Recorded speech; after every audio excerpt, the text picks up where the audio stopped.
Good evening, everyone. Thank you so much for attending this evening's webinar. My name is Yasmin Dunkley. I'm a public health epidemiologist at the London School of Hygiene and Tropical Medicine. I'm also a proud trustee of Positive East. I'd like to share my screen before we kick off with your wonderful panelists, just to set the scene for this evening's webinar.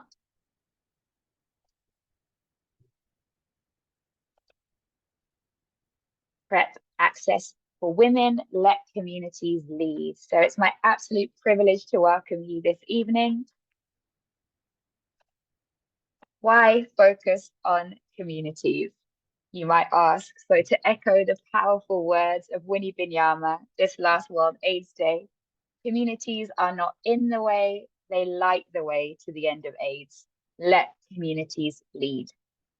So today we're going to delve deeper into how our communities are responding to this call, with a particular focus on PrEP for women and how access for women is being facilitated by communities themselves. We are joined by a distinguished list of speakers from across the globe: Lydia Joyce, Anne Menzies-Banton, Dr. Vanessa Appiah, and Irene Isaac. These incredible women who you're going to hear from this evening serve their communities in various capacities. They're speakers, activists, peer champions, community workers, and global citizens. It's their dedication and service that we're here to listen to. But before we hear from your wonderful panelists, let's reflect on why we're focusing on women and why we're adopting a global approach. Women bear the disproportionate burden of HIV.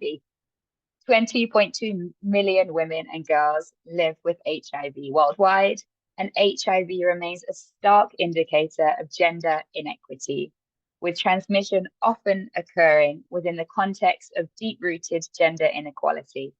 These inequalities are perpetuated by structural and social factors that continue to disempower women and hinder our access as women to necessary healthcare services.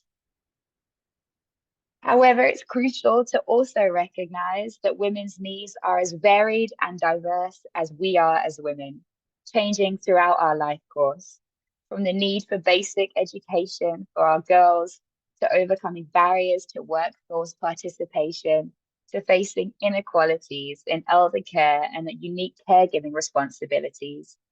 This diversity in needs calls for a tailored, individualized response. The UNA's report underscores that girls and women must be at the center of the HIV response, recognizing the complex interplay of factors like our age, ethnicity, disability, and economic status. By focusing on the individual, not the virus, we need to centralize and create inclusive space to improve HIV outcomes.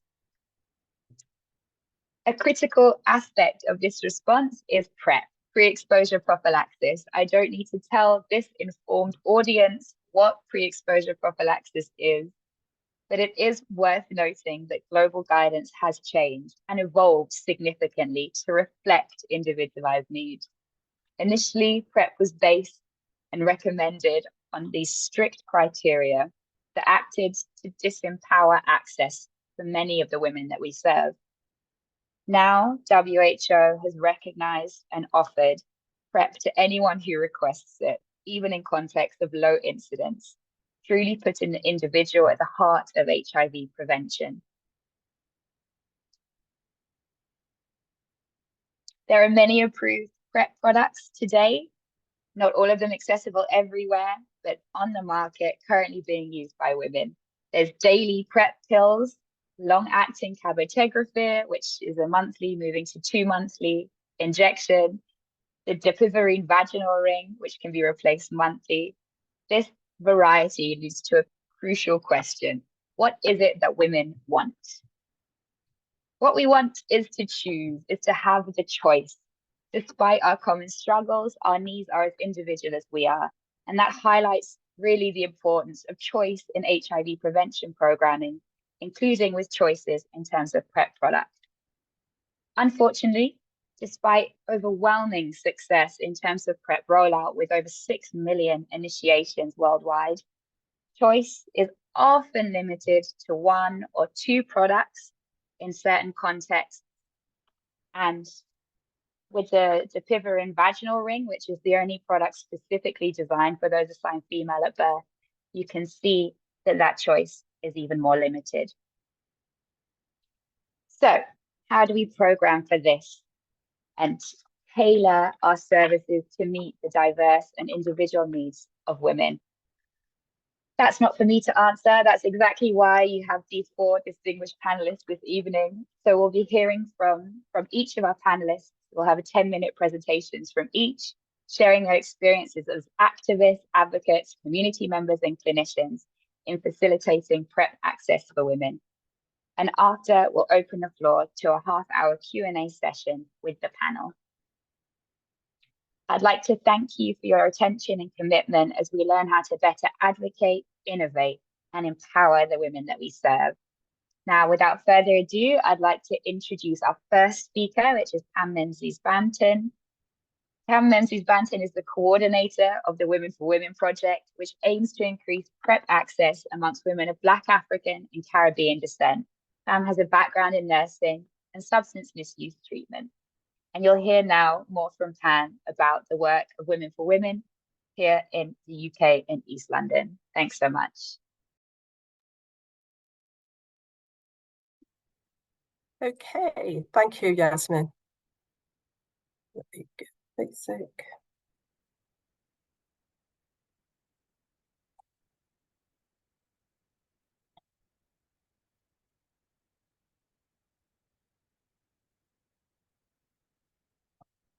Okay, so thank you. I'm not going to introduce myself again. Thank you, Yasmin, for doing that.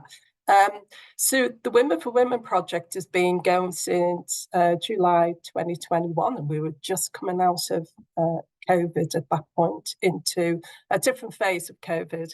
And it was a partnership with Positive East, which led on it, myself, Queen Mary University of London, and Barts Health NHS Trust. And it was funded through 4 local authorities or London boroughs, East London boroughs in London. And the aim was to increase the knowledge of women's sexual and reproductive health and HIV prevention PrEP amongst Black, African, Caribbean communities across those boroughs. And we did this by recruiting and training local women in those subjects to become change champions. And their role was to engage with the communities in different ways, in whichever way they were able to do that. We weren't prescriptive. We wanted the women's interest and commitment, and each woman would have a plan of how she was going to do that. We were taking the work and engaging with communities in lots of different ways, and I'll talk a bit more about that. Amongst the women, we had 3 women trained in community research by Queen Mary University of London into community research and research methods and data analysis. And they were able to interview women across East London into what the barriers are for Black women accessing PrEP. And this insight was, with this insight, we were then able to start to have conversations with healthcare professionals on what our findings were and how we can move to improve service delivery. So some of the challenges that we've been facing, obviously, is community stigma to HIV. At that time, we were coming out of COVID. Normal ways of communicating had stopped. And of course, we're a community engagement project. We're engaging with the local Black and African Caribbean communities. And it was difficult to navigate that. So it took time to find the avenues. But I work with some very trusted members of staff who have links with those communities, together using those resources, and our women who are extremely knowledgeable. They were able to open doors. They are part of those communities and using those services. we were able to navigate through, but it did take a bit of time. The communities at that time as well were competing with priorities. We COVID vaccine hesitancy, so a lot of focus was on that. So we had to be patient, we had to be consistent, and we had to have a really clear offer to people to want to engage with us. There was a lack of women's PrEP resources at that time. There was a couple of leaflets out.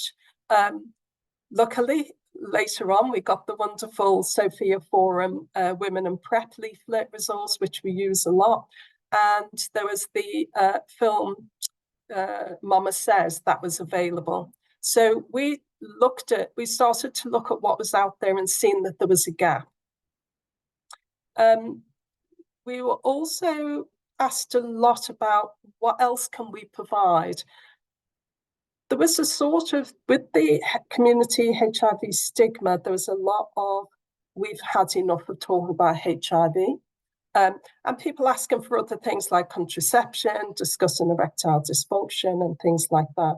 But we had to stay true to our core mission and keep on track and keep the community's ways of focusing and keeping the communities on track with our vision. And it was difficult to engage faith communities because of the COVID. Everything had changed. Worship had gone online, and some small churches had ceased. There was also an issue of retaining champions and keeping them motivated, focused, and as their priorities changed. But to date, we're just about to complete our 31st champion who will be trained and out into the community. And we continue to create a pool of champions. So what were our successes? As I said, 31 local women recruited, and we've got about 30 trained. They're a very diverse group, and this is the richness of doing community engagement. The women are from the communities, their knowledge about their communities, and they can open doors. They're also a go-to around cultural issues, current issues in the community, and how we can frame the work that we're doing. Community engagement activities we've given talks, done workshops, staff training, been on community radio shows, stalls at events, testing, clinics. I'm very clear, I think part and parcel of what we do needs to include women-only testing clinics and women-only centres, because that's where we can have the one-to-one conversations about needs and conversations which can enable women to start to think about PrEP in their lives. We've done Instagram Live with various women's groups, and we have a prison release pilot. Now, some of these ideas have come from the women, the champions themselves. The prison release pilot is something a champion wanted to do because she could see the needs, sexual health needs of women who were being released and moving on into the community. And we thought, let's go with this. Let's see what we can do if we can make some change. As I said, it's about listening to the champions. They know their communities.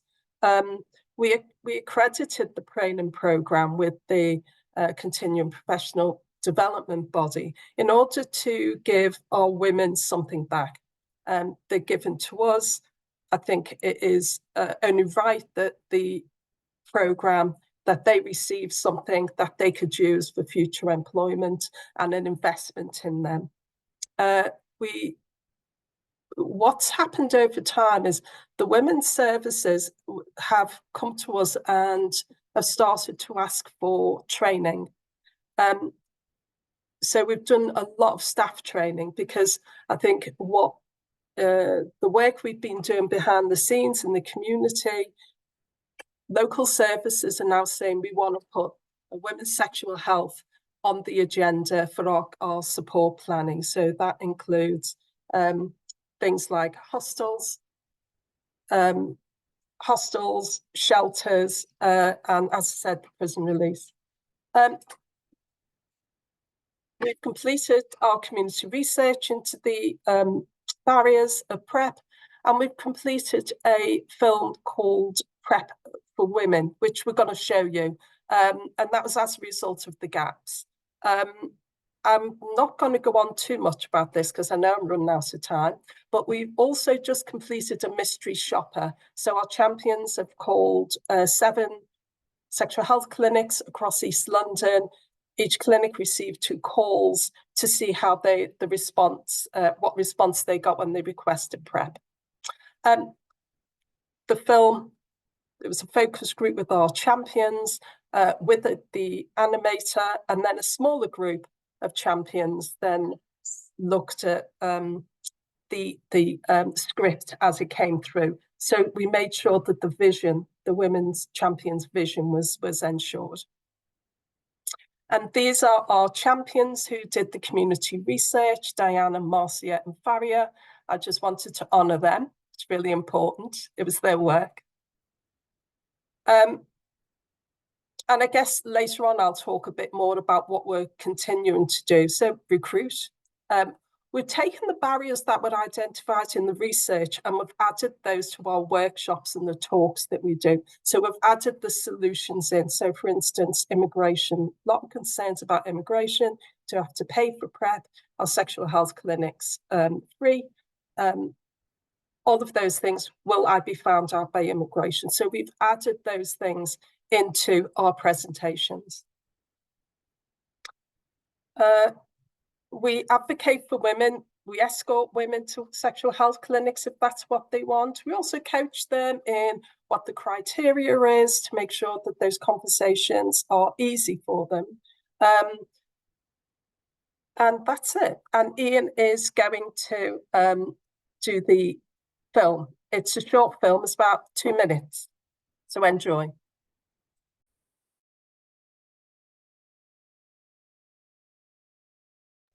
Thank you so much, Pam. We'll be sharing a link to the video just after this webinar, so you'll all receive a chance to review that. So thank you so much. Pam, that was really interesting to hear about the challenges of COVID-19 in your work, around the importance of women-only testing clinics, and some of those solutions that you've come up with in terms of escort systems and coaching women in terms of what they can say to the sexual health clinicians so that they can get PrEP, including that mystery shopper experience. We're going to move now to quite a different context with our wonderful colleague, Irene Isaac. I'd like to introduce Irene. Irene is a micro planner from the Center for Sexual Health and HIV/AIDS Research, or SESHA, Zimbabwe. She has been providing peer risk differentiated support to sex workers in Zimbabwe, funded through the national program as well.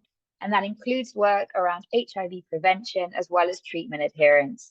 Irene is a mother to 2 girls, 5-year-old and a 1.5-year-old, and has herself been on PrEP since 2021. And we're going to hear a little bit more about a different context and the way that PrEP services are being delivered through these decentralized models. So thank you so much, Irene.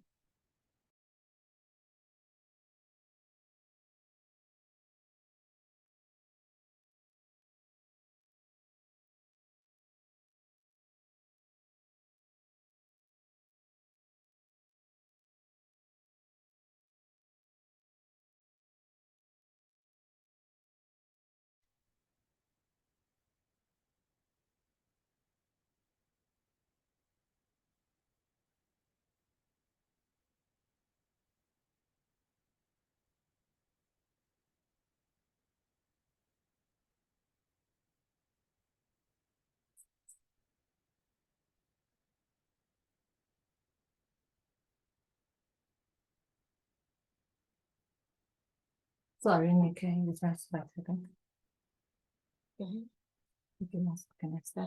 PrEP for Women, International Webinar 13 March 2024. Female sex workers in Africa have high burden of HIV infection, 11 times more than the general population prevalence. In Zimbabwe, 48% of female sex workers are HIV infected, according to the Amethyst research in 2022. Incidence is estimated at 4% per annum. Young women selling sex and new entrants to sex work are most vulnerable to HIV accusation and urgently need to be protected against HIV. HIV prevalence.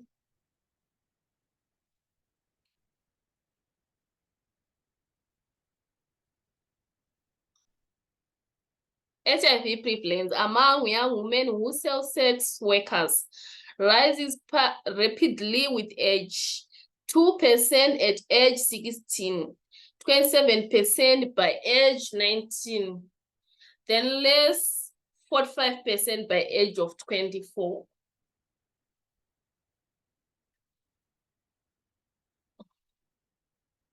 I was introduced to SESHA by a microplanner in 2018. I participated in any educational subsidy program that took back young women selling sex to school. I took up hairdressing and completed my education and currently practicing. The exposure to HIV that comes with my work as a sex worker, I decided to take up PrEP in 2019 so I could protect myself. As sex workers, we experience sexual abuse and violence. So having PrEP offered me that extra protection. PrEP is now a crucial part of my life and decision that has positively impacted my health. I am now a micro planner with SESHA. Micro doing things at an individual level. Planning, I organize intervention for the individual using data that I would have collected. I have a code of 70 people from my hotspots, and I make sure they get access to treatment and prevention services through SESHA facilities. Being on PrEP has made me feel empowered and that I have control over my life and health. Being on PrEP has made me feel empowered and that I have control over my life and health. As a macro planner, I make it a point to talk on the advantage of being PrEP with individuals within my cohorts. And then my challenges. Challenges, low retention on PrEP. Some of the KPs I took about PrEP find it difficult to stay on it, with some giving reasons that they cannot take a pill every day, yet they are not sick.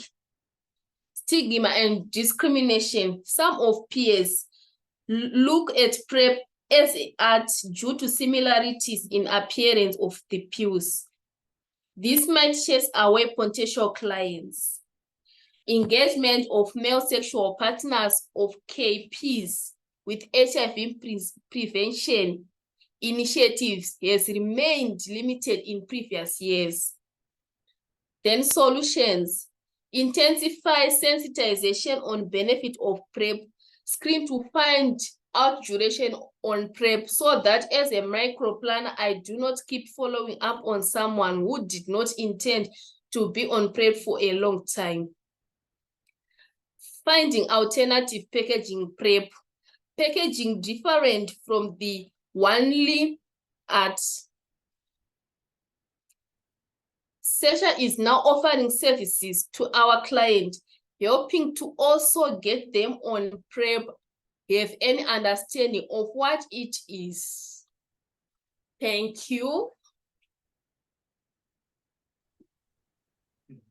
Wonderful, Irene. Thank you so much for sharing your story and your work in Zimbabwe with SESHA.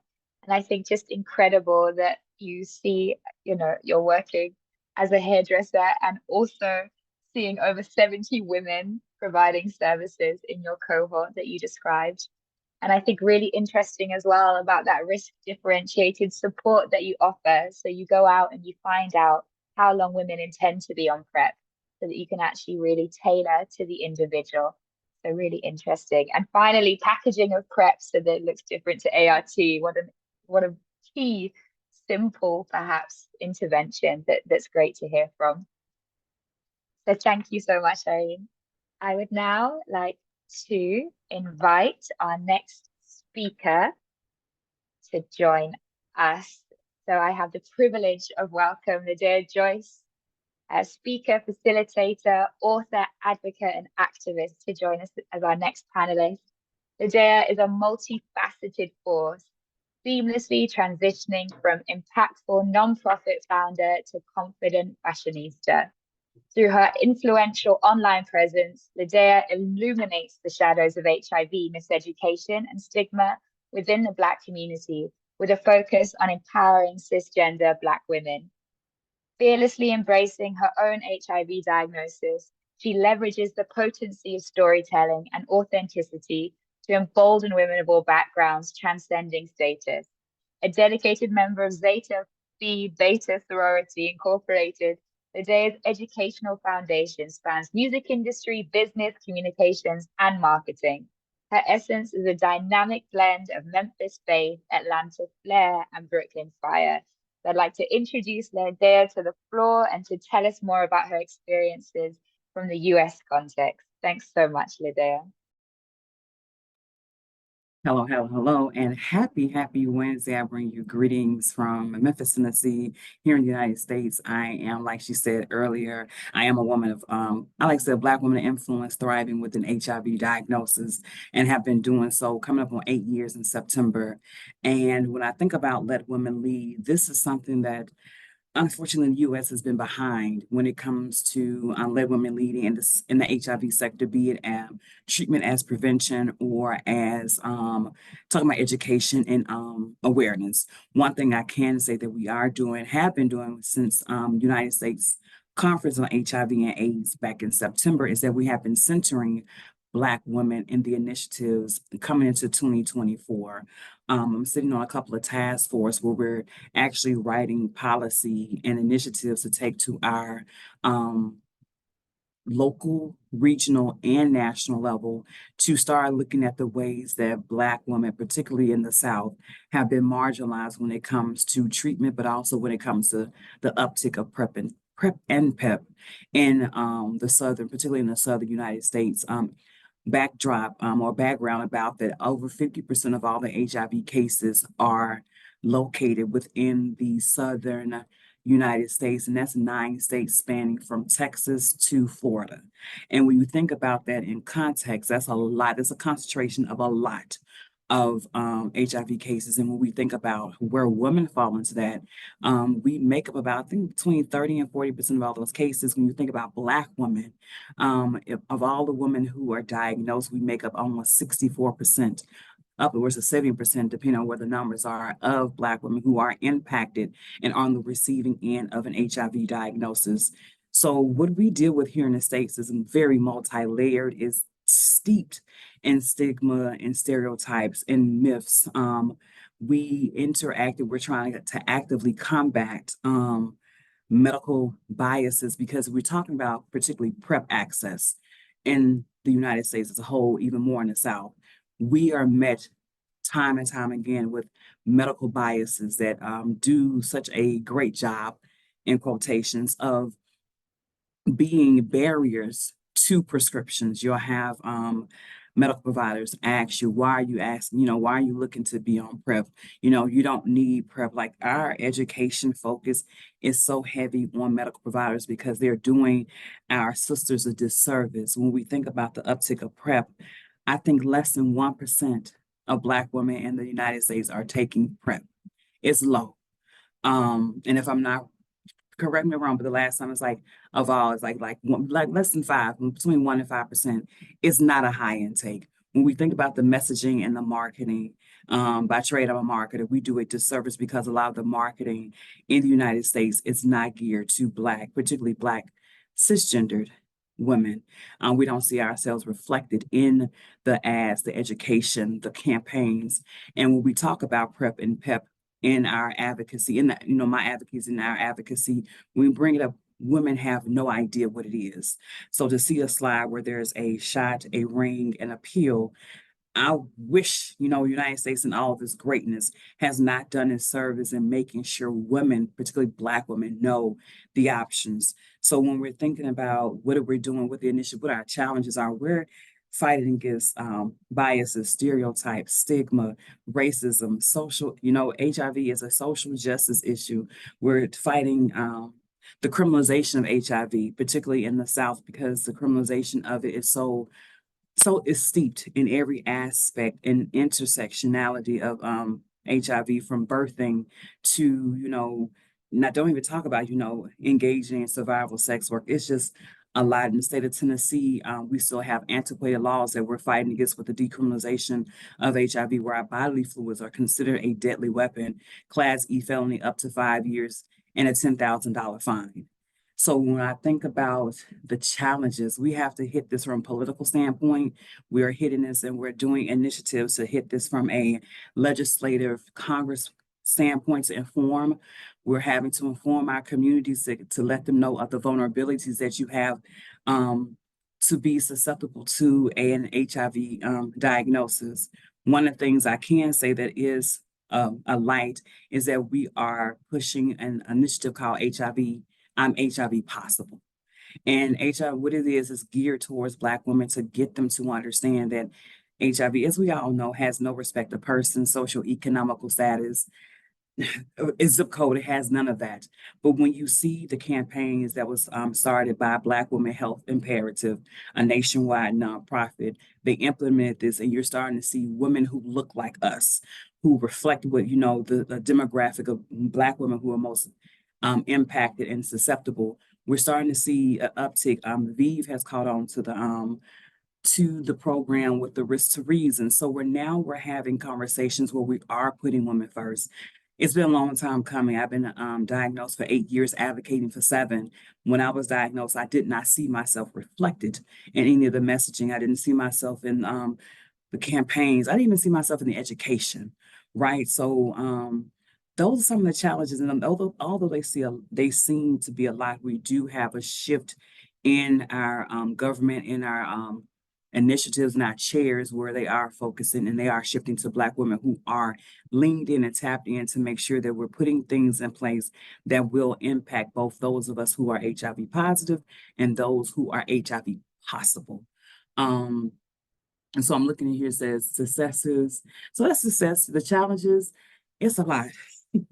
My recommendations to improve access would be what you're doing here in the UK and London, is that you're focusing on women. And although it seems so simple, simple ain't easy, right? And so taking this approach, I always say, when you heal mother, you heal everybody. So my suggestion, what we've been echoing is like, do something different. In the United States, is so MSM, same gender loving man focused when it comes to the intersectionality of HIV, but taking the time to shift the focus on women.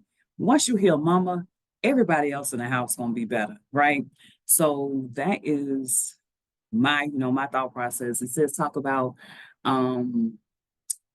what says my engagements. I do a myriad of things here in the United States. I've worked on, like I said, decriminalization of HIV coalitions. I was once the face of Dovato for a nationwide campaign and did hit some international spots.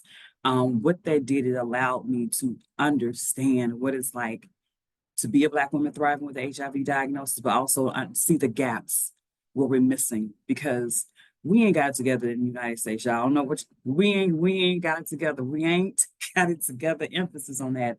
And we're trying. And with this new uptick in leadership that looks like women, especially BIPOC women, and with this uptick of putting women in the forefront, I think that's what we can do to change it, because women are we're always focused on others to a fault. We're inclusive, to where everybody want to get it. But now that we're putting women not just in the forefront, but we're also paying attention and letting them lead the conversations, I am hopeful that over the next couple of years that we see this shift where women are not only let them lead, but they're able to recoup the benefits of their leadership, meaning systems change, shifts are taking place, and the heart and the needs of the women are addressed, and which to me eventually will address what's necessary for the rest of the populations. I know that's brief, but I didn't do a presentation because I don't believe in slides because I do them all day at work. But that is a brief introduction to what I do, my thought process on this, and I commend you all for having this conversation in your communities across the globe because we are so slow to do this here in the States, and it's to a detriment.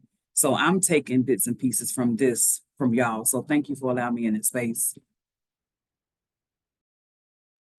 Thank you so much, Ladea, for your contribution, for describing the structural, political, entrenched challenges that are being experienced. And I mean, something you said, gave me shivers when you said in Tennessee, bodily fluids are considered a deadly weapon. And that, I think, just speaks to those fundamental structural challenges that are being experienced by women, and specifically in the South, as you described. And I'd love to just refocus on your solution, which was, focus on women, focus on women. It's simple, but simple ain't easy. And just the importance of representation. So thank you so much for highlighting that really, really important dynamic as well. But at that top level, at that state level, at that political level. Thank you, Ladea. I'm turning now, last but never least, to Dr. Vanessa Appiah. It's a real privilege to be able to share this webinar with Vanessa.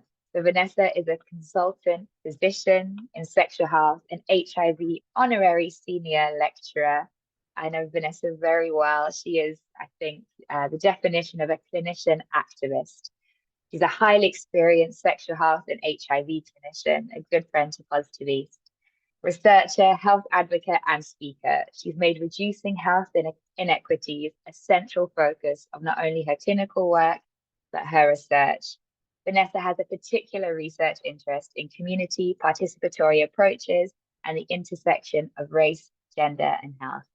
And Vanessa will be speaking not only about the UK context, but also about her experiences in Ghana. So thank you so much, Vanessa. Well, thank you so much, Yasmin. And I'm just going to share the slides. So bear with me.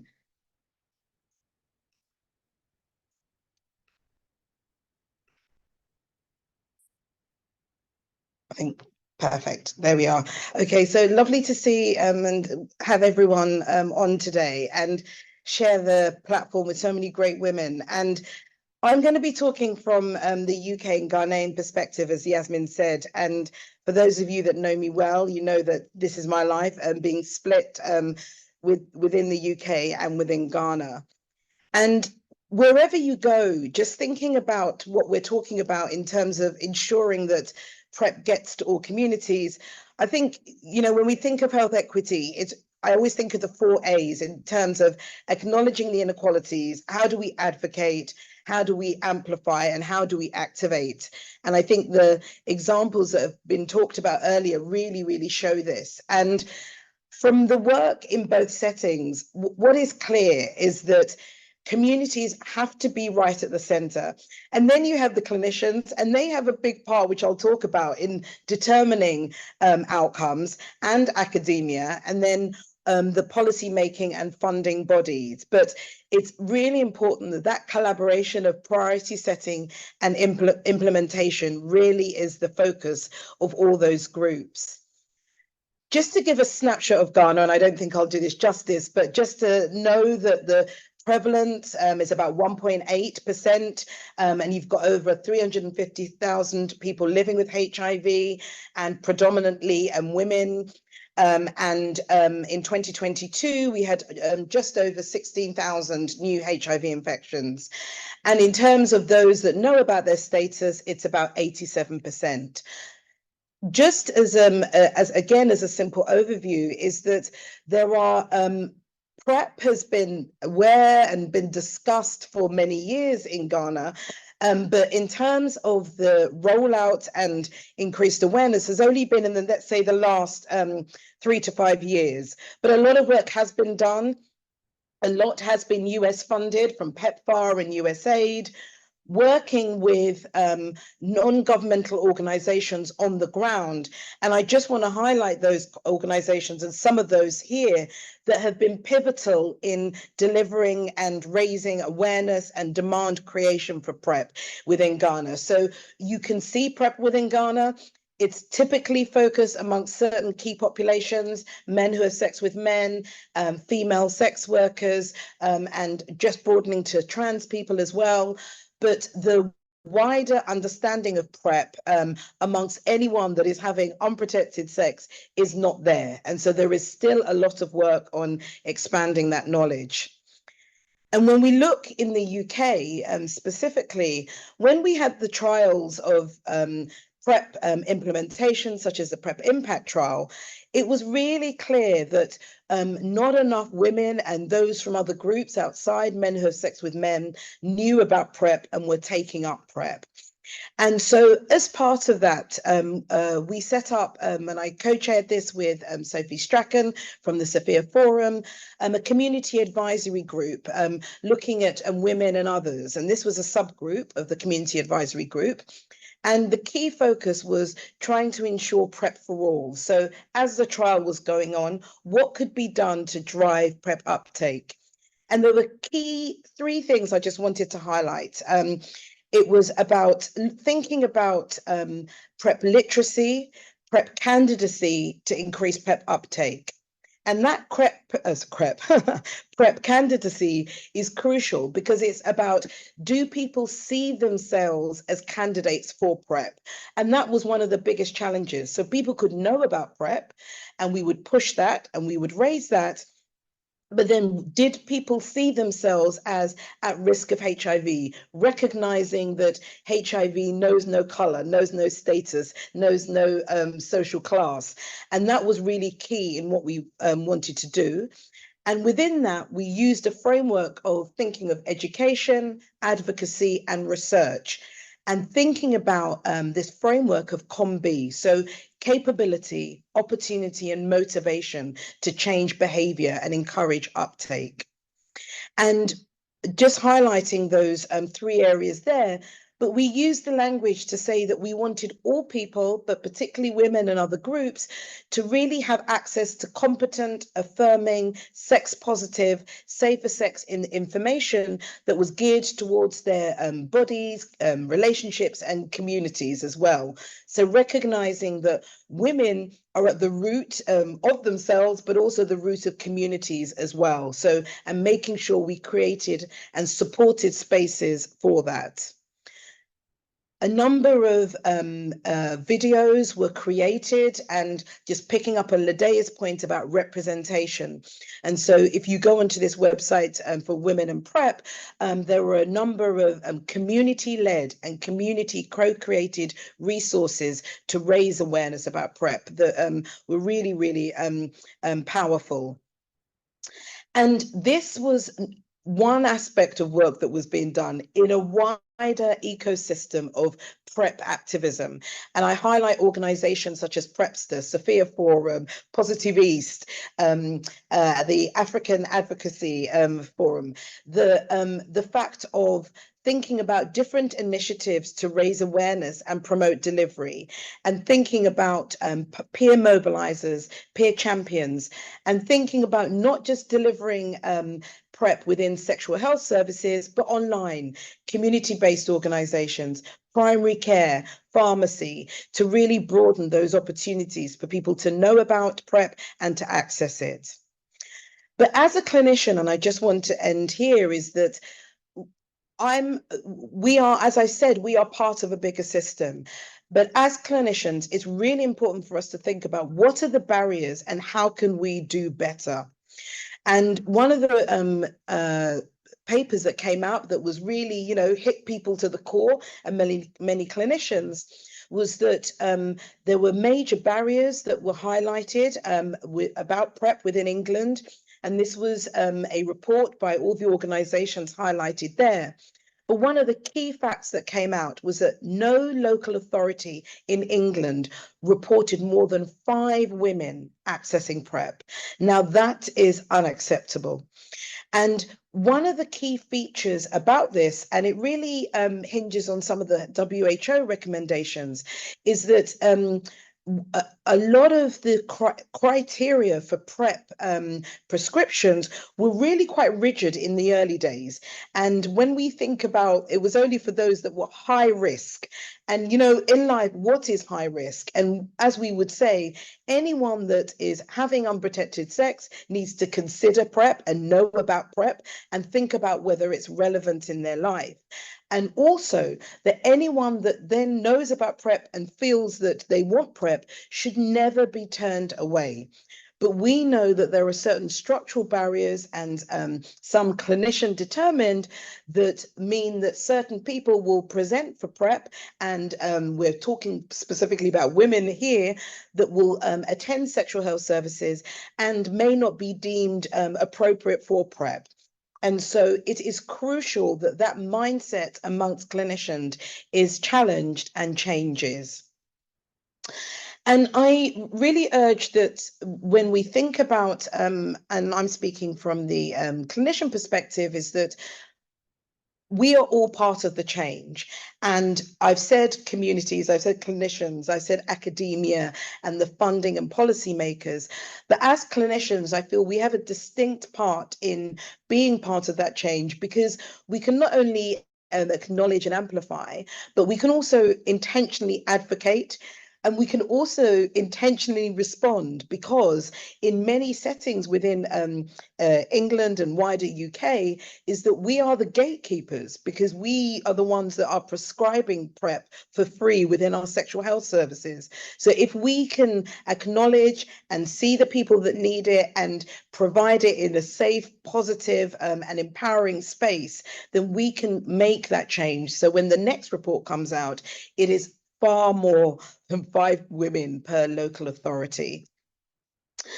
And I just wanted to end with a quote from Shirley Chisholm, who talks about, who said, if they don't give you a seat at the table, bring a folding chair. And we're talking about letting communities lead, but also it's about dismantling power structures so that everyone feels they can have a seat at the table, and encouraging them to pull up that folding chair if we're not giving them that space. And we need to really shift from that mindset of letting communities lead, just thinking that communities must lead in this response. And I think I'll stop there. Thank you so much. Wonderful. Thank you so much, Vanessa. And a good challenge for all of us. Let communities lead. You're right, communities must lead. So we're reframing the discussion even during this webinar. Thank you so much for that challenge. One of the things I think that's really interesting, and I'd like to now say to all of the attendees here, you're more than welcome to start writing questions. And I see that we do have some already. So please do submit your questions and we will answer those as we go through in the next 40 minutes as part of our panel discussion. But one thing I think, Vanessa, that you highlighted so clearly was, you know, this role of collaborative policy planning and implementation, and you showed the role of the clinician and the community and all these different aspects of collaboration and multi-sectoral working. So I just wondered if you'd be able to just tell us a little bit more about the role of those partnerships with academia, collaborations that have really supported PrEP access and delivery in communities in Ghana, here in the UK. And then also maybe after that, Pam, as well, just to speak a little about, you know, the relationship that you've built with the clinicians. You know, you're talking about mystery shopping. I saw that was a question that was asked. So Vanessa, the role of partnerships and collaborations in supporting PrEP access in these different contexts. Thank you. Thanks, Yasmin. I think it's crucial, because everyone has a part to play. Every organization has, we have to remember, everyone has their own agendas as well, and everyone has their own skill sets. And so one of the things that is really powerful, and I think, you know, Pam will talk about it with Women for Women, but with academia, there are those infrastructures of monitoring and evaluation and thinking about different ways of supporting services to look at what they're doing and truly evaluate. And often when you are delivering services, you sometimes don't have the time to think about what you're doing, how you're doing it. You're just doing it because you've got many patients coming through and you want to give them the best possible care. And so that added layer of thinking about what are we doing and how are we doing it is can sometimes be missed. So collaborating with academia in that setting is really important.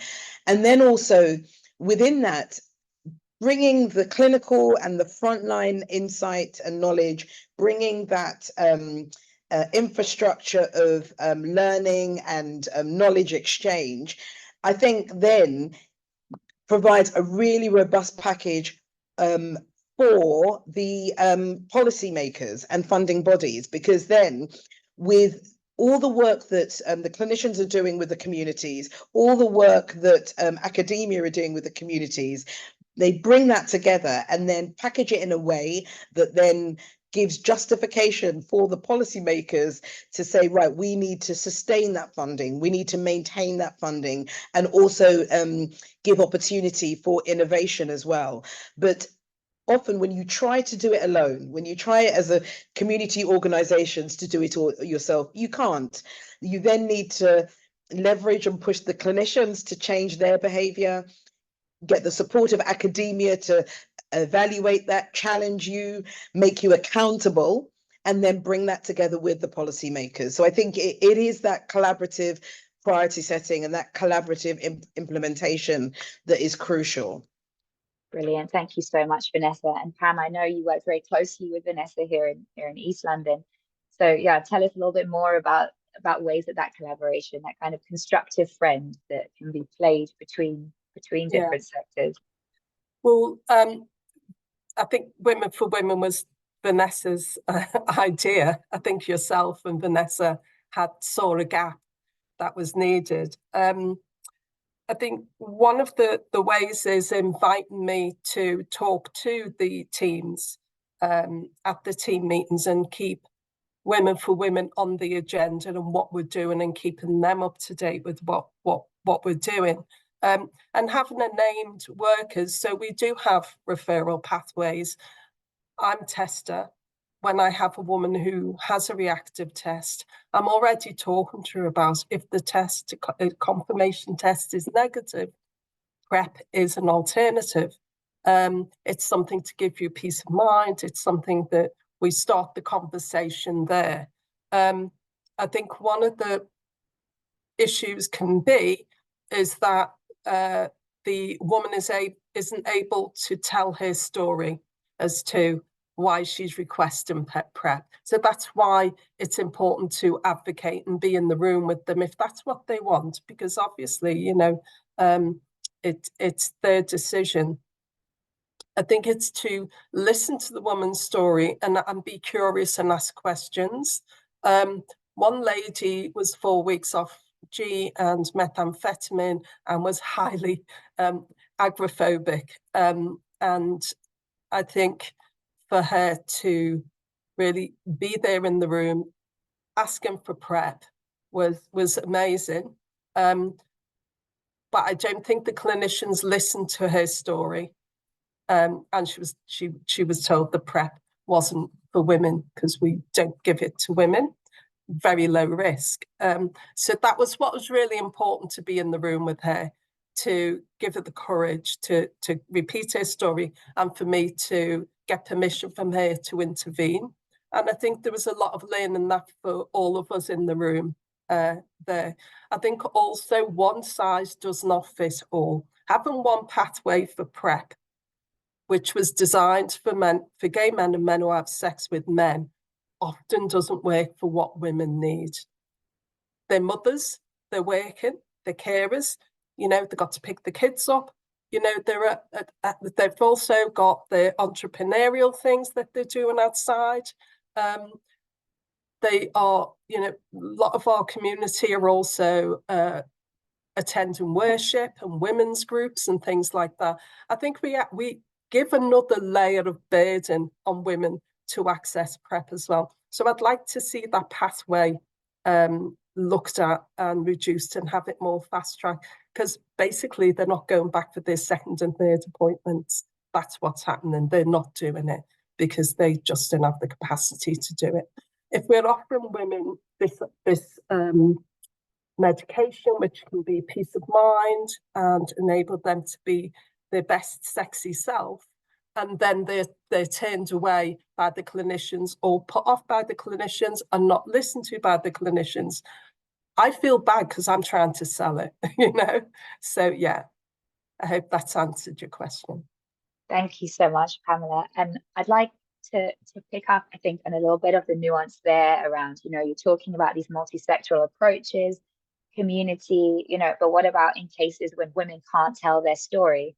And that, I think, speaks also to what Ladea was describing and also the context with Irene in Zimbabwe. So one of the questions here is from Kemi, and it's specifically around the impact of HIV criminalization on women.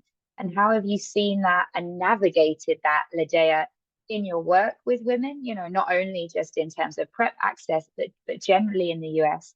And then also after that, moving to Irene around, you know, we're working with female sex workers, we're advocating for PrEP use. So how do you manage that criminalization that's obviously such a present factor in your context? So Ladea, please, if you can speak on criminalization specifically for women. I can. First, the PrEP, I went into research it real quick, is of the 100%, 92% of men take PrEP in the United States, 8% are women, and Black women do not make up a small, like that 3 to 5% of that 8% of women who take PrEP in the United States. So I want to clear that up. As far as criminalization of HIV in the United States, 34 states now have criminal statutes that will allow prosecution for the allegation of non-disclosure and or transmission. So we have 50 states in the United States. 34 have not updated their laws. And when we think about women, particularly BIPOC women, we're already marginalized when it comes to the structures of criminalization. And I pulled up something here just so I can make sure I'm stating facts correctly. Those sentences that they carry are 30 years or more. So when we talk about the criminalization of it, we think about intimate partner violence, sexual abuse, any type of crime that women may face within the segment, just being a woman, you know, but that's increased when you're a Black woman living or a woman of color with HIV. What then happens with the criminalization, what makes it easier is that they become of a greater risk of violence from both their partners and law enforcement. Meaning in these 34 states, the minute your partner says, or whoever called the cops on you or whatever you're facing, even it could be for shoplifting, you know what I'm saying? Something as minimal as that. The minute they say that you're HIV positive, the trajectory of your interaction with the law enforcement shifts. So when you think about, I like to describe it this way, state of Tennessee, I'm pulled over for a random traffic stop, right? I sneeze, I cough, I expel some type of bodily fluid. Now that's a Class E felony that's added to my traffic stop. Once I get down to the precinct and they find out, you know, if they want to add, sexual predator or, gosh, I can't think, but like, I think it's, I can't think of terminology right now, but I'm looking it up. Not sexual predator. You have to go on I think the sexual predators list. That does not come off your record ever. So what went from a traditional traffic stop has now become something that's going to impact me for the rest of my life in the state of Tennessee. So when we talk about this, and Positive Women's Network has done a great job in talking about what criminalization means for women, it means we have increased violence. The laws that criminalize HIV exposure do not protect women. In fact, many women, again, I say, have been arrested and sent to prison based on accusations. Another way that can be, when you think about, we're not talking about PrEP, which is living with HIV as a woman, period. Any of my partners, and this is something I still live with, any of my partners before I was diagnosed can come back and say I exposed them to HIV. The burden of proof is now on me to prove that I did not expose him to HIV. And we're talking about, I was diagnosed in 2016. If I dated you back in 2012, the support, the judicial system and the laws will support you in your accusation. Now we're in a criminal court case. civil court case. I'm taking time off for work. I'm losing my job. You know what I'm saying? I'm gonna have PTO. I'm paying out of pocket. So now the perpetuation of the marginalization of people who are already marginalized is become severe. And most of those laws, most of those sanctions impact women greater because of just how the systems, the power structures that be. A lot of men don't find themselves in this structure because a lot of women don't call because we feel we're women, we're fearful of the repercussions that we can have. So when we talk about the arrest and the convictions, again, it falls on us to prove. They have here that 95% of people who came into contact with the criminal justice system based on the HIV status were engaging or suspected of engaging in sex work. So when we talk about the intersectionality of criminalization and being someone who's a woman living with HIV, it's so nuanced, but it's so broad at the same time. So you live your life in not constant fear, but you're kind of like whenever I get a certified letter in the mail, I'm not sure who that certified letter is coming from, because it could be anyone from my past I dated who now wants to drag me through a case because he can, and the powers that be will allow it. So hopefully this addresses the question they had about women, HIV criminalization, the power structures, and why it's perpetuated. Patriarchy. Thank you, Lydia. Thank you so much. Really, really impactful insights, and thank you for sharing how that's navigated in the US context. Irene, how is that navigated in the Zimbabwean context? You serve 70 sex workers as a micro planner in a context where I'm understanding that's criminalized. How do you do this work with Sesha? Thank you.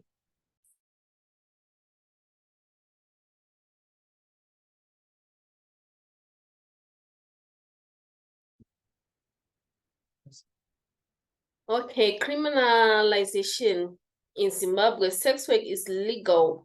However, Sesha is implementing on behalf of Ministry of Health and National AIDS Council, making it easier to implement such programs. All our clinics are housed within existing Ministry of Health clinics. However, we will still sometimes get sex workers arrested or being victimized, but Sesha and other partners have engaged the police and including them in the discussion that has helped minimize this kind of arrests. Thank you. Thank you, Irene. Thank you so much. And it's that collaboration, it's active dialogue, and also brilliant that you've got that ministry support, that the sex worker clinics are being run, within ministry clinics and are established and known that this is ministry supported and endorsed despite the context of criminalization. There's a question around access to PrEP in terms of how we can widen access to PrEP. And obviously we've spoken a lot, so that's from Dan Gibney. We've spoken a lot about community-led interventions and not let communities lead, but communities must lead. So I'd also like to talk about if there's any, we also heard, sorry, Vanessa, you were talking about pharmacy models as well, which, seems potentially innovative within the UK context. Are there any other solutions, interventions that you've seen as working, Vanessa, that we can be talking about in terms of widening access at this stage? Yes, but I think we've still got a lot to learn. I think that, so one of the things is some of the work that we've done before with many colleagues, that some are on the line and others, that a lot of work has been done on PrEP within the UK and understanding the barriers and facilitators. And like many areas, it requires it requires us to act on the knowledge that we have. And I think that's one thing that really we need to remind ourselves about. So recognizing and harnessing all those fantastic initiatives that have taken place before, but unfortunately, without sustained funding, have just gone by the wayside. And also the responsibility of the rest of us to read those reports, because there's some real nuggets of guidance within it. But there's I think a lot of work needs to be done on educating clinicians and the wider health workforce about, yes, what is PrEP, but again, who should be accessing PrEP, and just creating environments so that people feel comfortable to say they want PrEP and know they won't be turned away. And there are a number of organizations. I know some colleagues in Scotland are doing some fantastic work of creating more video resources that are not only targeting communities, but targeting healthcare workers and showing, good and bad consultations and what can be the outcome of that. And I'm not, I'm a clinician, I'm not disparaging clinicians and services, but I'm recognizing the barriers that are there and just being really open about them. And, it's about learning together, relearning our language, our approach within our services. Is it clear front and center that PrEP is available within our services? Do we have posters up? Do we have on our digital notice boards? Are people proactively asked about it within their consultations? All of those things, in changing templates, changing signage. I think those are really important approaches to widening access. PrEP champions within clinics. People have, there's been some work that was done with I know with Positive East and with PrEPster and Sophia Forum about PrEP champions and peer mobilizers. And so how can we think about embedding them within the services? So I would urge us to really look at the data that's already out there and look at the initiatives that have been done already and read about them, speak to the people that delivered them, and kind of share and learn from that best practice and implement it. And I think that will go a long way in broadening access. Thank you. Thank you very much, Vanessa. I'm going to jump on the back of that about hearing from and learning from and move to Irene. Irene, I know that Sesha has done quite a lot of work around digital innovation and tech and interventions. And I wondered if you wanted just to comment on ways that digital solutions, tech can be leveraged to improve delivery and uptake of PrEP among women in community settings, if there's any successful examples that you can share from work in Zimbabwe. Okay, can I answer in Shona? You can. I'm not sure I can respond in Shona. I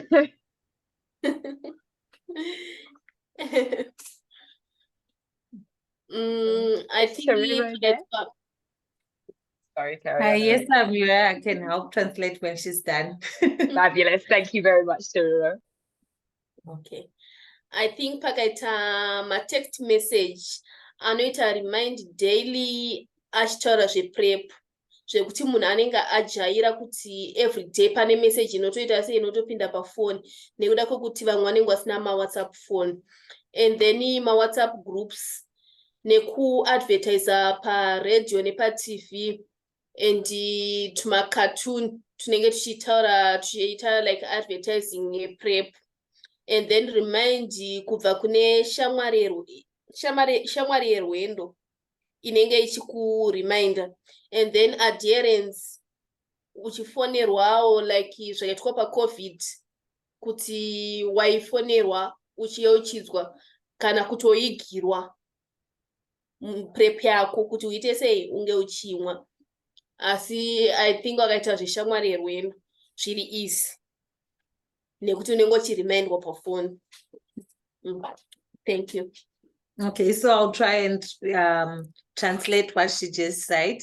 So she cited about text messages for those who can't access, who do not have smartphones to access messages from the WhatsApp. So they would need reminders using text messages and making use of WhatsApp groups like during the COVID-19 era, where adherence sessions were administered through WhatsApp groups. So she said we could do that, use those platforms to talk about PrEP and adherence. And also, she also mentioned something to do with the advertisements through TV and radio. There was also the use of a friend reminding them through the phone. She called a buddy or a friend or someone else taking the PrEP as well or art, and they can remind each other using mobile technologies. I think that's all. Thank you so much, Irene and Torero. They're also working with Sesha. Thank you. And I think that's also a really important point. You know, we know the importance with daily PrEP of adherence, and we have a lot of understanding as community organizations about how to support adherence. And that, I think, you know, leveraging that, a buddy system, these kind of WhatsApp reminders, these are all lessons that we've learned from supporting people living with HIV. They can be applied for the PrEP response, because it is, yes, it's initiations, but it's also about adherence going forward while women are at risk. So thank you for raising those really important interventions.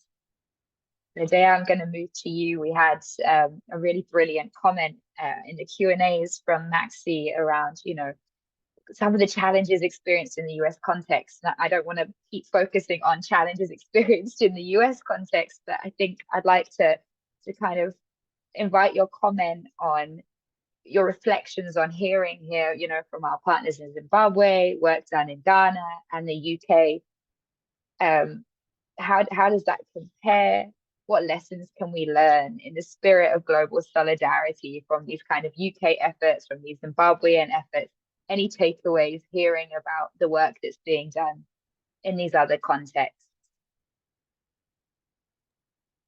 Rephrase that for me, because I was reading and I was listening, and I went off on one as well. So there we are. So it's more about how can we learn, how can we share, you know, hearing these things that you've heard and you've made comments on and reflected a lot on the challenges in the US. But I think, you know, is there anything you've heard here from the interventions that's described, or just how we can continue to kind of learn from each other to improve access to PrEP? Listening to Irene and how the ministry is a part, like I was like, wait a minute, I leaned in literally, I was like, wait, what is she, like, is this a thing? I wish we had that collaborative spirit in the United States, centering is, you know, when it comes to like anything at the intersection of HIV, particularly survival sex work, even more so PrEP, you know, the uptick or, you know, the intake or those prescribed or taking PrEP. It's, we have so many barriers, I believe, and not all of our countries do, but I think because we have to fight against not only patriarchy, but white male-centered patriarchy. You know what I'm saying? And being, you know, a part of the diaspora, you know, we all have like where we have to deal with, you know, colonization in continental Africa. That colonization looks like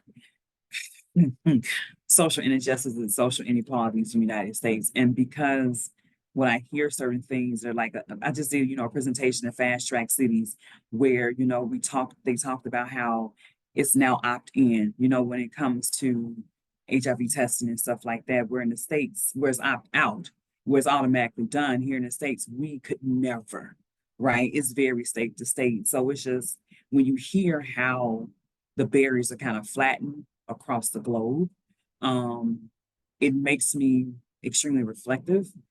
Conversations like this, settings like this is where we can, like I came and I was like, we ain't got it together, y'all.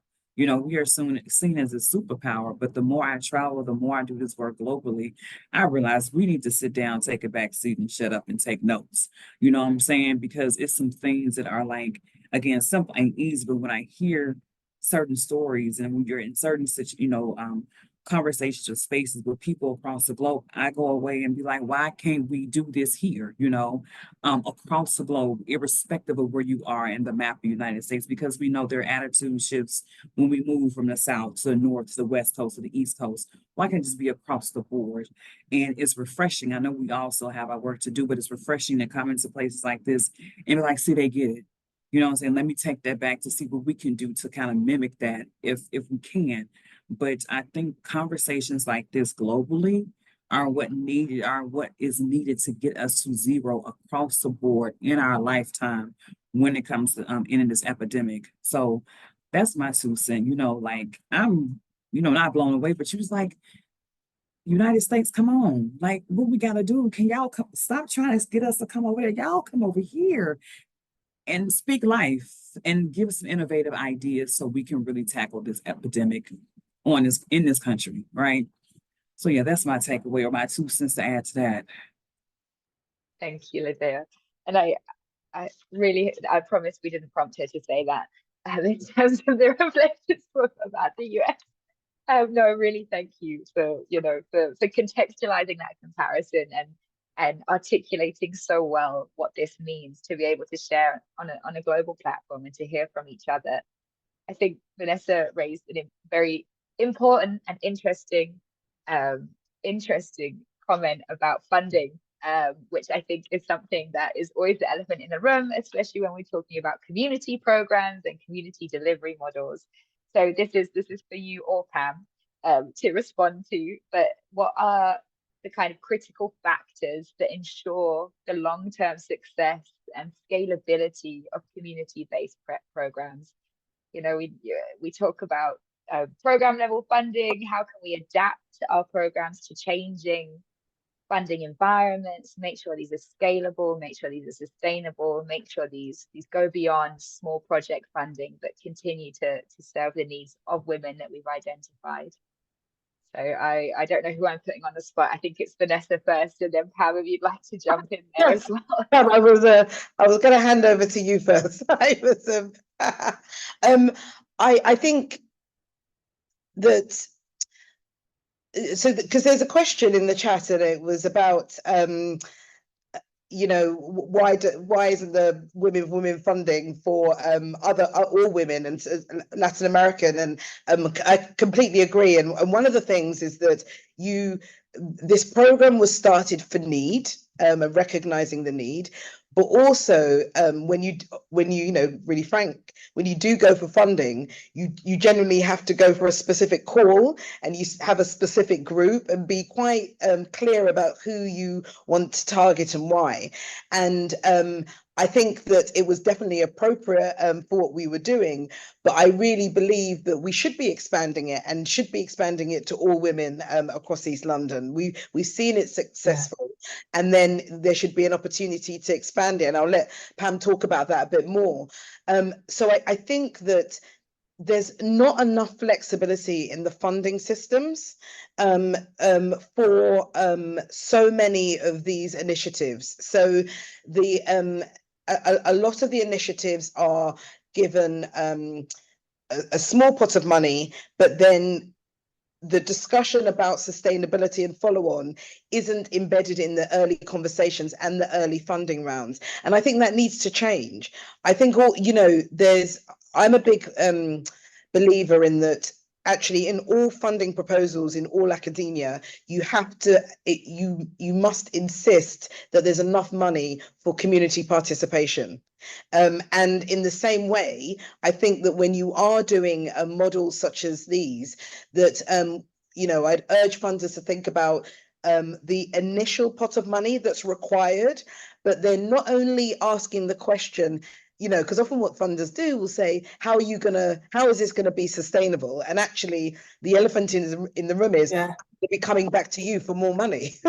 So if there's a way of building in those conversations early, I think is really important, and supporting organizations to have the right information for funders to make that decision for future funding. And I think that sometimes those conversations aren't there, or they're not clear enough to say, what do you need from me, from us, for you to continue to fund. So I think more collaborative conversations about funding need to happen, because there's a lot of power dynamics in there which can make it quite difficult. But Pam, I'll hand over to you because from the ground. Thank you. Well, with the absence of any strategy around women and PrEP, there's no national strategy, there's nothing, there's no vision. We have a vision, we know where we want to get to, but it's not supported by anything and nobody has ownership of it. So that's one thing. Women for Women's being evaluated as we speak by Queen Mary University of London, great colleagues who are working to produce and look how effective we've been and how we can change and improve. But what happens with the work that I'm doing is that the conversation I had with the Somali women's group that I ran a few weeks ago was that at the end of the workshop, let's just go back a bit. I'm there to give good news. We're not there to give bad news. We're there to give good news, and that's how I always talk about it. We're talking about treatment is brilliant. Okay, testing is accessible, and PrEP is doable, and it's going to really improve women's lives. The other thing is, when I speak to women, at the end of the workshop, we're all chatting and I'm giving them resources and they're asking questions. The other day, they asked about HPV and they are not wanting their daughters to be vaccinated because no one's talking to them in a way that they can make an informed decision. They're getting a leaflet and they're getting a text message to say that, the injections next week or whatever. No one's talking to him. So I think coaching, using women's sexual health broadly and bringing in PrEP and is a way forward as well. And maybe that would be more palatable to some of the funders, but it'd be nice to know I've got a job on the 1st of April every year, which I don't normally know. I need to get down the job centre. So we can build on what we've already learned and start to, develop it, because we've done some great work and the champions are out there. Some of them just hold barbecues and get their girlfriends around and they give a talk about PrEP, give leaflets out, as well as the direct work we're doing, running clinics. We ran a couple of Somali-only women's testing clinics here at Positive East, and women used it. And some of the community groups didn't think anybody was going to use, but I was going, no, let's just go and have a go. Let's run it and let's see. And if they don't, we'll go back and we'll look at it again. You need to invest in those sorts of risk taking and working with the communities. It is doable and it doesn't take a lot of money. Seriously, money. Thank you, Pam. Thank you. I also, 1st of April, hope that you are with us very much. Thank you, Pam, for sharing those comments, and Vanessa on scalable, sustainable funding and taking risks and perhaps thinking beyond specific community funding, challenging ourselves to think more broadly. I am going to ask our panelists now to draw to a close. I think it's been a brilliant webinar, and I'd like to thank all of you who've attended for asking your questions, and as well for our distinguished panelists for their responses and their candor as well in their responses. So I'm going to ask each of you just to close for a minute with your next steps, your final thoughts, your comments going forward, any rallying cries for PrEP access for women, for not letting communities lead, but communities must lead. And I'll ask Pam, if you don't mind, to start us off. Sorry, could you repeat that? Apologies. I've done it again. What are your next steps, your final thoughts, any comments going forward about PrEP access for women? Yes, I'd like us to move towards it. I'm really impressed by the ViiV from Risk to Reasons document and how we can start to incorporate that into our work.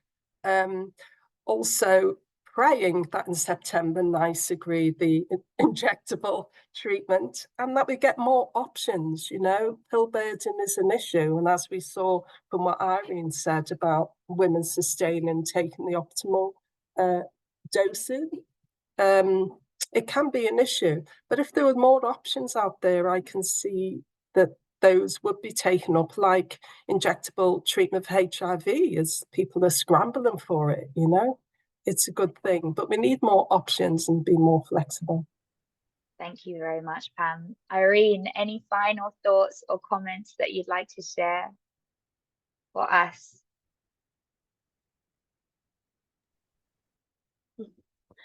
Last word.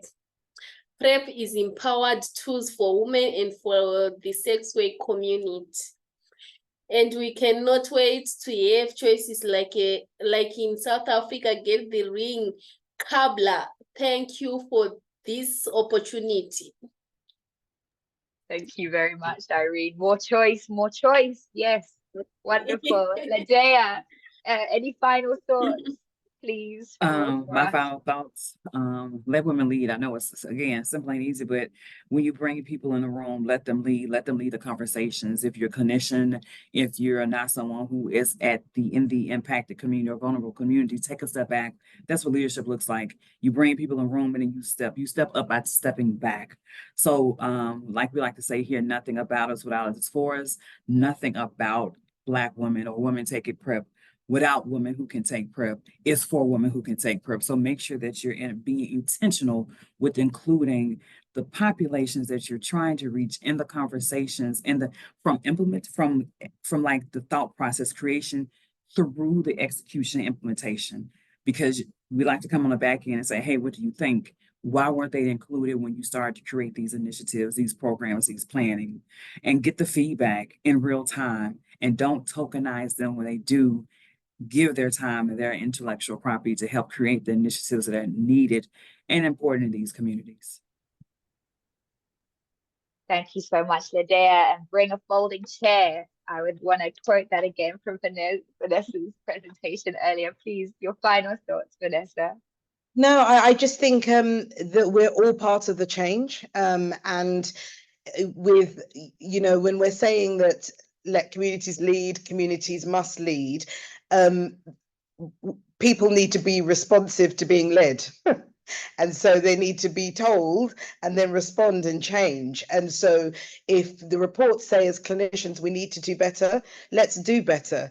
If we're saying that we need to think about how we need to a bit more ring-fence funding, or tell us what we need to do for more funding and policies to be written, then work with us.